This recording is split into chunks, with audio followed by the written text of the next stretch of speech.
Hello students, class 10 maths में आप सभी का स्वागत है। आज हम प्रश्नावली 2.2 हल करेंगे।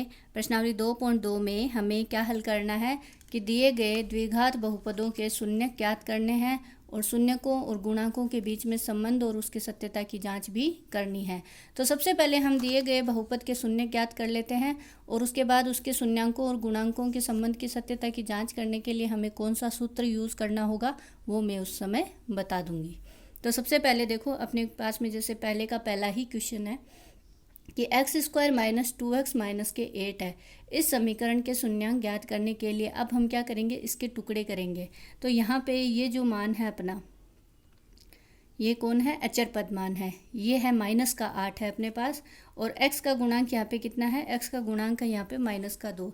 अब हमें एक ऐसी संख्या ढूंढनी है जिसको गुणा करने पे तो -8 आए और जोड़ने पे -2 आए। तो देखने से ही पता चल रहा है 4 और 2 का गुणा जब हम करते हैं, 4 और 2 का गुणा करते हैं तो 8 आता है, यानी कि एक संख्या अपनी माइनस होगी।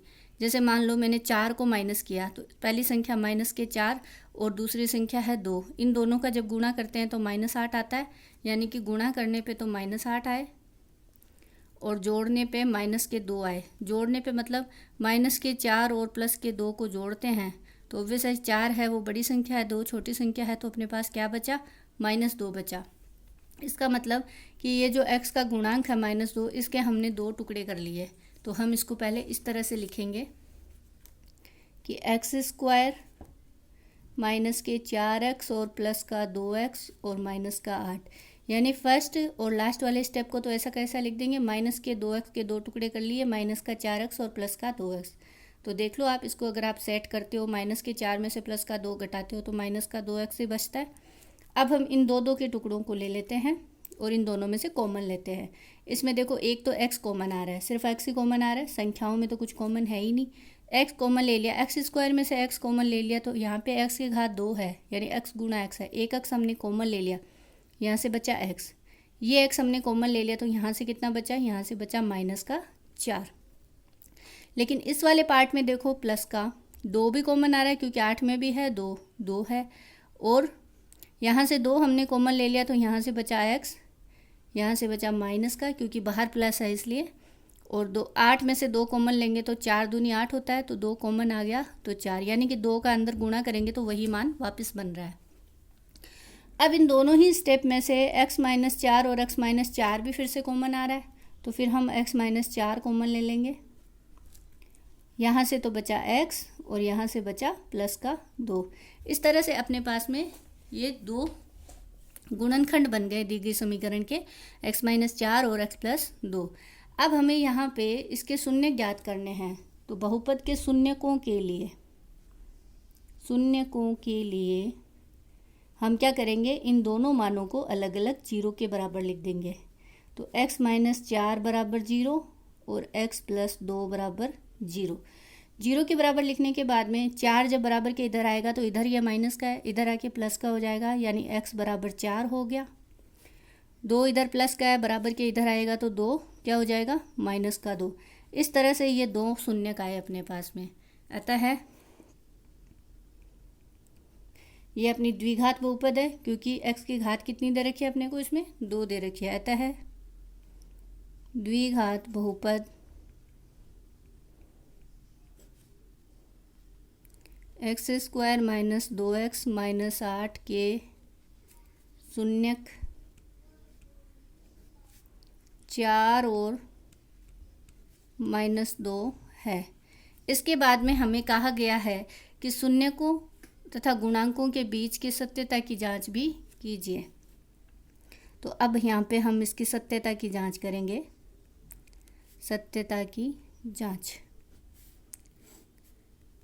तो सबसे पहले अपने को एक समीकरण दे रखी है x² माइनस का 2x माइनस 8।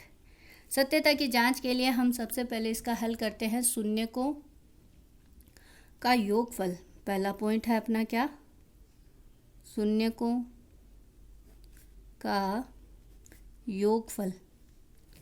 तो शून्यकों का योगफल का एक सूत्र होता है जो हमें याद रखना है। शून्यकों का योगफल बराबर होता है -x का गुणांक बटा एक्स स्क्वायर का गुणांक, इसे अपन सभी को याद रखना है। सूत्र क्या बना, माइनस एक्स का गुणांक बटे एक्स स्क्वायर का गुणांक। तो मेरे ख्याल से सभी बच्चों को गुणांक ज्ञात करना अब आना चाहिए। जैसे देखो, अपने पास एक समीकरण है A X square plus B X plus C, ये एक द्विघात बहुपदी है। इसमें सबसे पहले मैं अगर ये कहूँ एक्स स्क्वायर का गुणांक, एक्स स्क्वायर का गुणांक क्या होगा, यहाँ एक्स की घात 2 है ना, एक्स स्क्वायर का जिससे भी संख्या से गुणा हो रहा है वो एक्स स्क्वायर का गुणांक होगा, यानी एक्स स्क्वायर का गुणांक हो गया ए। इसी समीकरण में एक्स का गुणांक क्या हो रहा है, एक्स का गुणा किससे हो रहा है, बी से, तो एक्स का गुणांक है बी। और उसके जस्ट बाद आता है अचर पद। अचर पद कितना है यहाँ पे अपने पास, सी, यानी जिसमें एक्स नहीं है वो अचर पद है। एक्स का गुणांक है बी और एक्स स्क्वायर का गुणांक है, मतलब एक्स स्क्वायर से जो संख्या गुणा हो रही है वो वही मान अपने को लिख देना है। अगर इसी प्रश्न में मैं ये कह दूं एक्स क्यूब का गुणांक क्या है, मान लो, या फिर एक्स स्क्वायर हो ही नहीं यहाँ पे, तो उस समय अपने पास में एक्स क्यूब का गुणांक, एक्स क्यूब का पद ही नहीं है, इसका मतलब एक्स क्यूब का गुणांक यहाँ पे अपने पास कितना है, 0 है। ठीक है, तो इस तरह से अपने को सबसे पहले इनके गुणांक समझ में आने चाहिए। जैसे मैं इसी सवाल की बात करूं कि एक्स स्क्वायर माइनस के 2x माइनस 8 है, इसमें एक्स स्क्वायर का गुणांक कितना है, 1, इसमें एक्स का गुणांक कितना है, माइनस का 2, इसमें अचर राशि कितनी है, माइनस का 8। इस तरह से हम यहाँ पे इसको नोट कर सकते हैं। ये 1 हो गया, ये एक्स का गुणांक -2 हो गया और अचर पद कितना हो गया, माइनस का 8।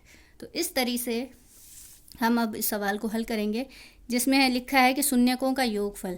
तो हमने सबसे पहले 2 शून्य हल किए थे, उन दोनों का योगफल यहाँ करेंगे। तो पहला शून्य का 4 और दूसरा शून्य का -2, इन दोनों को जोड़ेंगे। तो ऐसा जोड़ने से नहीं लिख सकते ना, तो हम यहाँ क्या करेंगे, इस माइनस वाली संख्या के आगे ब्रैकेट लगा देंगे।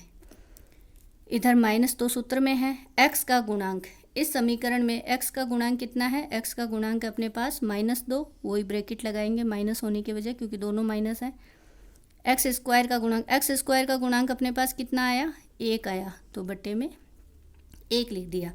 प्लस और माइनस मल्टीप्लाई होके क्या हो जाता है, माइनस हो जाता है। तो यहाँ पे अपने पास हो जाएगा 4 - 2, और इधर देखो माइनस और माइनस गुणा होके क्या हो गया, प्लस का 2, और 1 का भाग 2 में लगाएंगे तो वही 2 ही आना है। 4 में से 2 घटाएंगे तो भी 2, और ये भी 2।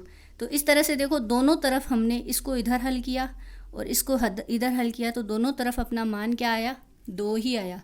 तो इस तरह से हम कह सकते हैं कि शून्यकों का योगफल का मान किसके बराबर आ रहा है, -x का गुणांक बटे एक्स स्क्वायर के गुणांक को हल कर रहा है।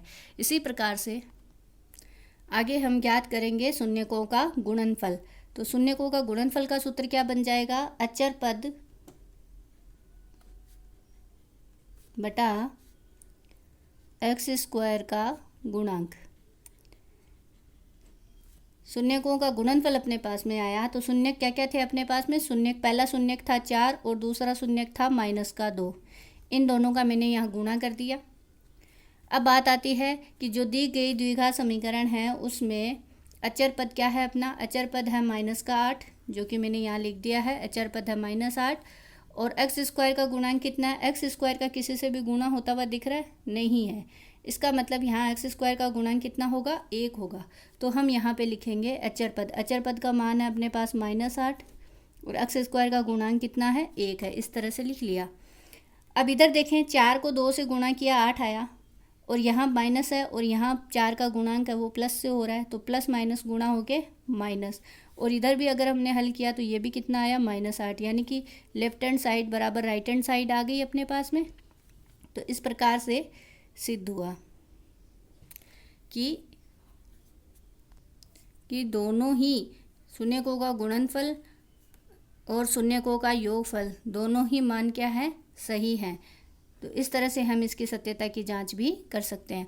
तो इस प्रकार आप प्रश्नावली 2.2 के पहले में जितने भी सवाल दे रखे हैं उन सभी को हल करें।